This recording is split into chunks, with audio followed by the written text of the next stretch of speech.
On the 31st of March 1993, Brandon Lee passed away, only 28 years old. But what happened on that day? Well, you have a million conspiracy theories out there, but I'm here to put an end to the discussion. I'm here to tell you exactly what happened the day that Brandon Lee passed away. So Brandon Lee, obviously he's Bruce Lee's son. He grew up partly in Hong Kong and partly in the US. His family moved to Hong Kong so Bruce Lee could pursue his movie career. So fast forward in time, Brandon Lee turns out to be this tall and handsome actor. He knows 𝘽𝙚𝙪𝙧𝙙𝙪𝙧𝙧𝙪, which he taught from Bruce Lee in Hong Kong, and he speaks Cantonese. So he is a star in the making. And he starts to pursue a movie career in Hollywood. And I saw him the first time, I think, in the movie Rapid Fire. And then I saw the movie Showdown in Little Tokyo with Dolph Lundgren. And immediately I thought that, man, this guy is something else. I mean, he has everything it takes to become a superstar. He's a good actor. He knows 𝘽𝙚𝙪𝙧𝙙𝙪. He's proficient in martial arts. He looks good. He acts good. He has everything, the total package. And he's Bruce Lee's son to top it all off. So, I mean, this was just amazing. So his career is going great. He's a superstar in the making, and now he gets offered the role of Eric Draven in The Crow. Now, this is his big break because this is a big budget movie. The plan was to make a trilogy out of the movies, and he was just becoming a household name at the time. But tragedy struck, and in the making of the movie, he got shot and killed. But what happened on that day? So before you can understand how Brandon Lee got shot and killed during the making of the movie, you have to understand how guns work, and you have to understand how movie making works. So obviously in a movie like this, you have tons of explosions and tons of guns. So usually a production of this size has a gun expert or several gun experts. But in this case, they didn't. They had a prop master that was responsible for the guns in the movie. So when the time came to film the scenes with the guns, the prop master would come with the guns and with the blanks and with the dummy bullets. So in this scene where the bad guy is holding up his gun, he's using a pistol, and a pistol has an open chamber. And when you have an open chamber, you can see the actual bullets in the chamber. So you need a dummy bullet. You need a dummy bullet to put into the chamber, or else it would just look stupid, right? He's putting up the gun against the camera and you see into the chamber that is empty. So that doesn't work. So they need a dummy bullet in the chamber. So usually it's a piece of plastic or a piece of metal or something that they manufactured in pre-production that looks exactly like a bullet that they put inside the chamber. But in this case, the prop master had not gotten a hold of the dummy bullets in pre-production. So when time comes to film the actual scene, there is no dummy bullet. And the prop master has to rush it on the set. He has to make a makeshift dummy bullet on set. So him and his assistant, they get like this Frankenstein dummy bullet. And by the way, I've talked to the crew members that were there on that day that saw this actually happen. So this is first-hand information that you're getting, guys. Okay? So anyway, they filmed the scene with the dummy bullet. Everything is going great. Now it's time to remove the dummy bullet from the chamber and put in the blank. Now, this is usually where the prop master cleans the gun, maintains the gun, gets it ready for the next scene. But this fucking moron of an idiot did not do his job. He simply scraped out the dummy bullet. Remember, the bullet was glued inside the chamber. He scrapes it out. He doesn't get everything out.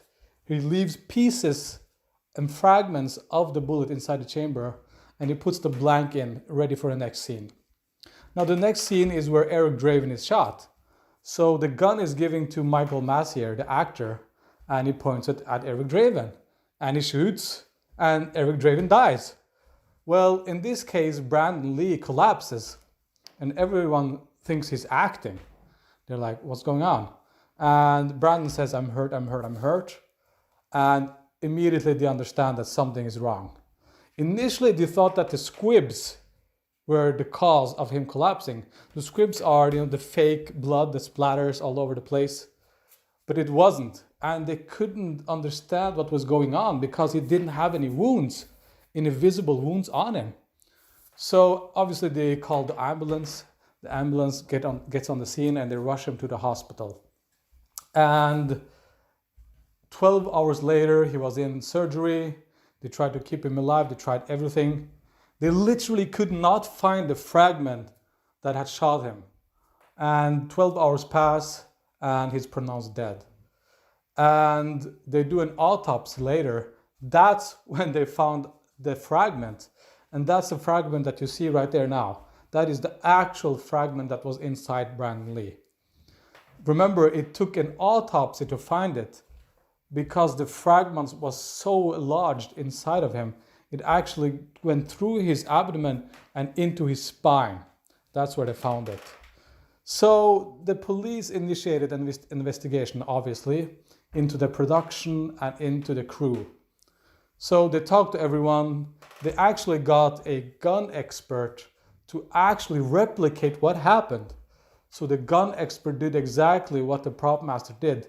Made this makeshift dummy bullet and let the gun go weeks and weeks and weeks without being maintained or cleaned.